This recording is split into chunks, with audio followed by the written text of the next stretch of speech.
السلام علیکم ناظرین، میں ہوں وقاص خان اور آپ دیکھ رہے ہیں پاک نیوز ٹی وی۔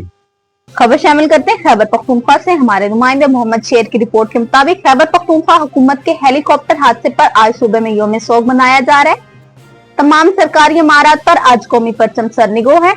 یاد رہے کہ سرکاری ہیلی کاپٹر سیلاب متاثرین کے لیے امدادی سرگرمیوں سے واپسی پر ضلع محنت میں کریش ہو گیا تھا۔ کے پی میں بارش اور سیلاب نے تباہی مچا دی۔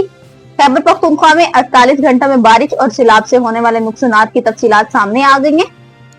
پروونشل ڈیزاسٹر مینجمنٹ اتھارٹی کے مطابق بارش اور سیلاب کے باعث حادثات میں جاں بحق افراد کی تعداد 321 ہو گئی ہے۔ بنیر میں جاں بحق افراد کی تعداد 184 جبکہ 23 افراد زخمی ہیں۔ اب تک کے لیے اتنا ہی۔ مزید خبروں اور اپڈیٹس کے لیے دیکھتے رہیں پاک نیوز ٹی وی۔